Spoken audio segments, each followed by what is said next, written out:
So I'm sure by now a lot of you guys have heard the news about the Dallas Mavericks officially firing Nico Harrison.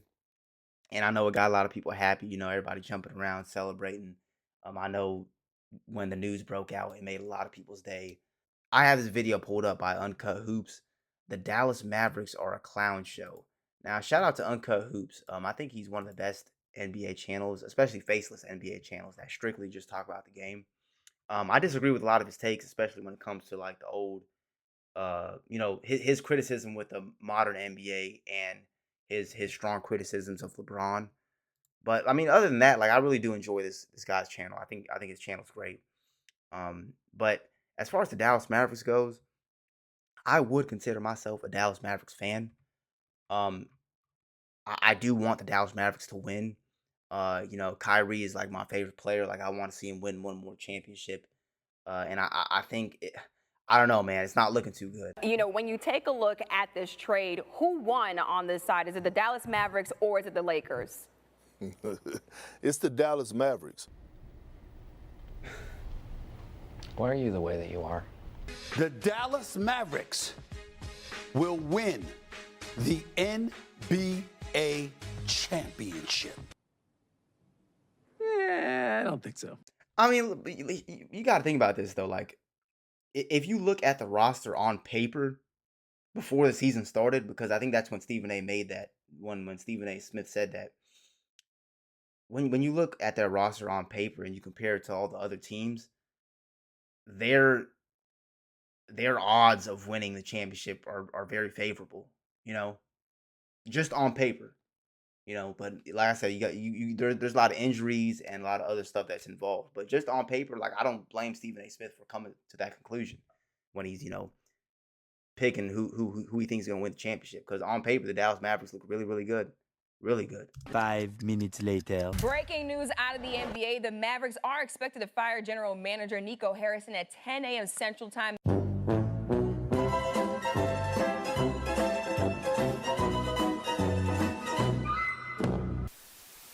When it comes to sneaky dark horse teams in the Western Conference, one of the popular picks this year. By the way, like I don't understand. I mean, Jason Kidd. I didn't understand why Jason Kidd was playing Cooper Flag at the point guard, but now he kind of put D'Angelo Russell in the point guard position, so now it's good now. But for the first few games, he was starting Cooper Flag at the point guard, and that was a head scratcher. Was of course the Dallas Mavericks. As looking at Dallas on paper, tons of talent potential and the makings of a top 8 team. And if you turned off injuries, this team very easily will be a top 5 seed in the Western Conference. Now, here's the drawback. Injuries do exist, and your main superstar, main centerpiece is, of course, Anthony Davis. And looking at AD the player, while great, only a matter of time until he gets hurt and the wheels fall off. And, we think defense wins championships, and we're bringing in one of the best two-way players in the league. Hey, man, he's right, man. Like, the Dallas Mavericks, like, even right now, they have one of the best defenses in the league. So, I'm not trying to, like, defend Nico Harrison or nothing like that, but, I mean,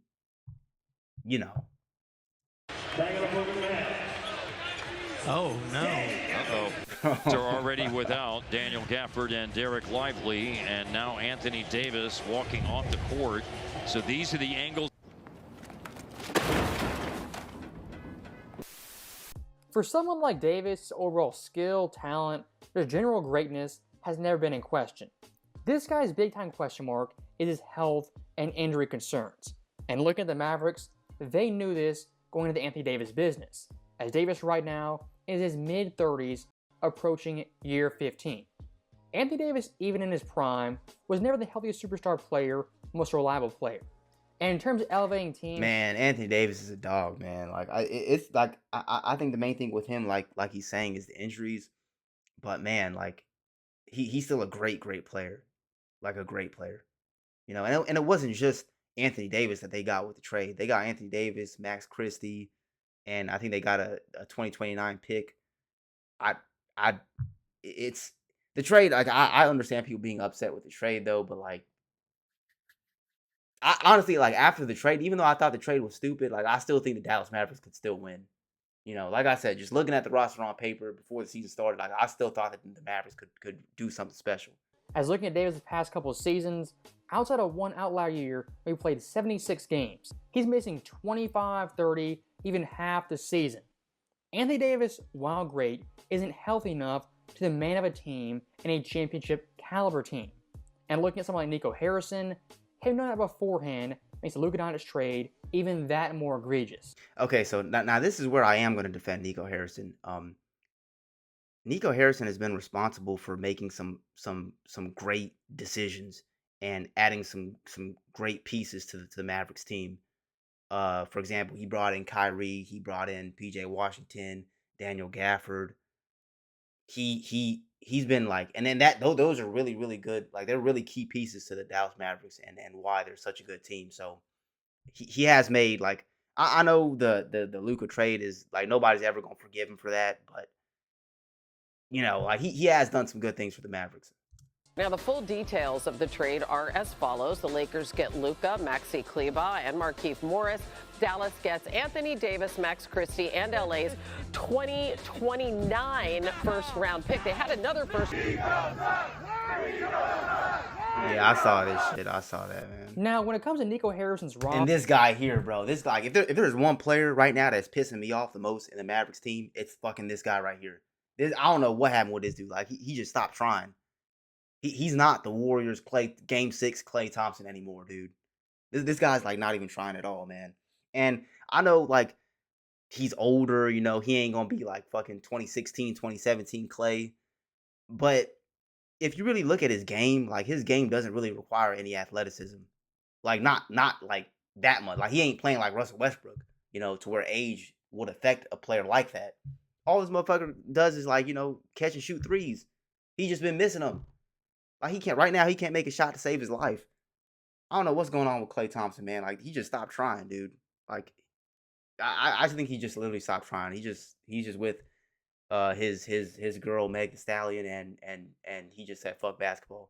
I honestly think that's what's on his mind. Like, he don't really care about basketball no more. The team he's with, like, it is unbearable to, like, watch this guy on the Mavericks, dude. Like, these past few games have been really, really bad. Some obvious flaws and problems you can spot off the bat. Looking at their three old veterans, it's Anthony Davis, Kyrie, and Klay Thompson. I don't think.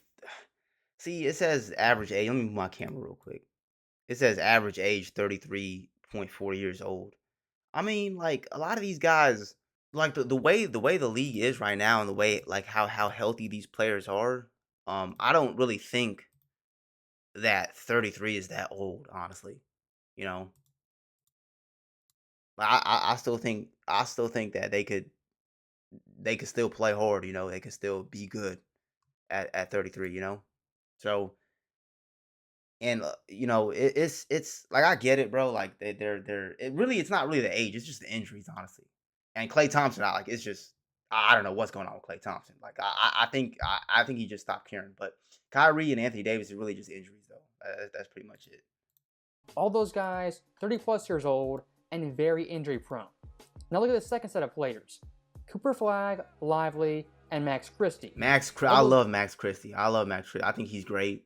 Cooper Flag, like, he was struggling in the first few games of the season, but I don't really blame him, dude. I think it's just Jason Kidd. Like, I don't understand why he was starting point guard. Like I said, now Jason Kidd has moved away from that, but I don't really hold it against Cooper Flag. I still think he's gonna be a great player. I still think he is a great player. So I ain't got nothing negative to say about Cooper Flag or nothing. I don't got no critique on Cooper Flag. Guys are under 23. So right here, looking at Dallas, you have two different worlds, two different timelines trying to coexist. If you're competing for a championship, just even competing for the playoffs, that rarely. I also think Cooper Flag is a great defensive player too. Works. If I was a Mavericks fan, seeing Davis hurt already, Kyrie being out the entire season, and Klay Thompson being a shell of himself, I'd say scrap that era, move on to the Cooper Flag era, the under 23 guys.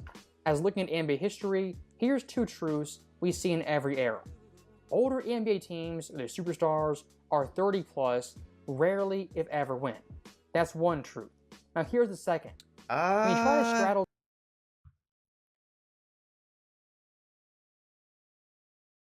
Okay, the Thunder are a young team. They won the championship last NBA Finals. I would say, well, the 2022 Warriors that won the championship, they were pretty. I think all their key players, all their like Steph, Clay, and Draymond, they were all above 30. I think they were in their mid 30s actually, and they won a championship against a young Boston team. They won a championship. So yeah, there you go. You have that, you know. Two eras, that works. But I get even what he's less. saying. I get The what he's saying. leadership that we have is really elite, and you'll see next year when our team comes back, we're going to be competing for a championship. Washington straight line drive. And so the Pelicans. Black turns down the three. Oh! Bro, this dude Thompson Clay. lost it. So at this point, the mission is obvious. Fire Nico! Fire Nico! Fire Nico! Man, I ain't gonna lie. Like, Now, I've what- never met a city. I said I never met. I've never seen a city. I'm sorry. I've never seen a city be so passionate about their sports team as Dallas. Like people here, like they fucking love their teams. They love the Mavericks. And they especially love the Cowboys.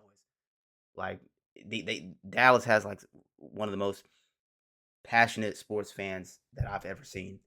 Once again, looking at Dallas' old big three of Like they'll go to war about their team, man. Kyrie, Clay, and Anthony Davis. The one guy I would keep is Kyrie Irving. The one guy I'd cut is Klay Thompson. The one guy I'd trade is Anthony Davis. And you might say, you know, pump the brakes. Wait, what? The one guy I'd keep is Kyrie Irving. Yeah. The one guy I'd cut is Klay Thompson. The one guy I'd trade is Anthony Davis. And you might say, you know, pump the brakes, you're overreacting. Honestly, I don't think so. For someone like Anthony Davis right now, his trade value, his value to the entire league is still relatively high. This guy by year's end, next year, and the year after that, his overall value is going to be in the toilet. As Davis in 2028 is going to be 34 going on 35. And looking at that, that's a very good point. That is a very good point. I do definitely agree with him by keeping Kyrie. You got to keep Kyrie, because I still think he has a lot to offer for the team. Clay, yeah, just go ahead and pack him up. And you know, like I'm talking all this shit about Clay, bro. I really don't hate Klay Thompson. But he's just not what he was when he was on the Warriors. I think it's just a mental thing. Like I think it's all just mental. Like he just, like I said, he just looked like he don't even want to be out there. Like he just bullshitting. But trading Anthony Davis, like I have been seeing that pop up on the news because I do follow like the Dallas Mavericks news, the team news on you know I'll be reading up on it and I see like a lot of good trade options for Anthony Davis. But man, I really like AD, dude. I'm not gonna lie, I really like him. But there really is, we could trade him for something better. I do think so because we already have. If we get rid of AD, like we already still have good defense, especially interior defense. So really, it's just the offense, bro. The offense is the main thing. Like we need Kyrie's gonna, when Kyrie come back, he gonna be good. But I don't know how good he's gonna be because of his injury, you know. But it's I don't know. I don't know, man. It's looking very, very interesting for the Dallas Mavericks, the future of the Dallas Mavericks. For a team like Dallas, their investment in Davis from a fan perspective really isn't there. Anthony Davis, he's been a Pelican, a Laker, and now a Maverick. This guy honestly has no real home, and in Dallas, he's not really one of them. What I compare him to is a big man version of Kawhi Leonard. I was looking at Kawhi, also a higher gun than multiple teams, and is very, very injury prone. And what's the common through line? Kawhi Leonard is way better than Anthony Davis, man. Don't disrespect Kawhi like that, bro. Like I will never, ever, ever forget his 2019 playoff run with the Raptors. I'll never forget. Like that was like you just had to be there, man. Like all the series, bro. All the series were bangers, especially except the first one with the Orlando Magic. But his series against the 76ers, the Bucks, and the Warriors, man, he was just he was out there playing like 2018 LeBron. Honestly, bro, I ain't like people don't talk about that run enough, man. Like that run was insane. I mean, Kawhi. Like that is prime Kawhi Leonard, bro. Like it sucks, man, because his like he said, like Kawhi is very injury prone. But man, I think like what do they say? Like what like a what if kind of player? Like what if he never got injured? Like what if he was healthy his whole career? I think he would be a top 10 player of all time. Honestly, I'm not bullshitting you. I think Kawhi Leonard. You know how people got Steph on their top 10 or Steph or KD. Like I think Kawhi Leonard will be fighting for that spot, that 10th spot against he's in the same tier as like Steph and KD, but because of his injuries, like he's a tier below them. But like I said, like if we ever did like a what if situation where he was healthy his whole career, like I think he's better than Kevin Durant and Steph Curry. Honestly, I ain't gonna bullshit you, bro. Like I think he is. If you keep Anthony Davis through 2028, what you're going to see is Kawhi 2.0 in Dallas. 5 the other night in Man, their last game against Kawhi, Minnesota. I don't know why he disrespecting Kawhi like that. Like Kawhi is still a bucket right now. Like he's still like, bro, come on, man. Especially when it comes time to playoffs. Like he is like when it comes playoff time, he's one of the best players. Like for real. Ball in, Davis, a blow by, and 2 guys went after it. Davis again. 12 seconds later. They're already without Daniel Gafford and Derek Lively, and now Anthony Davis walking off the court. Anthony Davis in Dallas, in a possible 42 games played, which is half a season, he's played 14. And out of those 14, twice he's left early with injury. So really Davis over 42 games has played 12 complete games in a Mavericks uniform. And until this day, never played 5 straight games with the Dallas Mavericks. That right there is Kawhi-esque. So that right there is in the video, and I'll say one last thing. This Mavericks team's biggest problem post-Luka trade is they have 1 foot in the veteran era and 1 foot in the youth movement era. At some point, you gotta pick one. And for me, it's pretty obvious. The route they should go down is the youth movement plus Kyrie. Who you should dump and trade are Klay Thompson and Anthony Davis. Yes, it might be harsh and cutthroat, but it's the NBA and it's a business. If Dallas wants to win and be successful in the future, that's your path to doing so, and it's fairly obvious.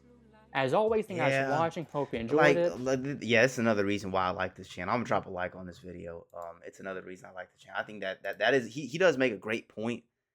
And I do agree. I do agree with his conclusion of keeping Kyrie and building on the youth of the team. Clay gotta go, man. Like he gotta go. Anthony Davis, he's right, man. Like the way he broke it down, like Anthony Davis' value is still pretty high, and they could get something good. Like we can get something good for Anthony Davis. And you really can't like. Yeah, I mean, I agree with him, bro. Honestly, I can't lie. This is my first time ever, I guess, agreeing with Uncut Hoops. Like, I do agree with his conclusion. Like, it's but I still do think the Dallas Mavericks can do something special, with the right moves. But, anyways, man, let me know what you guys think. Is the Dallas Mavericks a clown show? Like, do you think they should trade Anthony Davis or even trade Kyrie or whoever? Let me know in the comment section below. And yeah, I'll catch you guys in the next video. I'm out.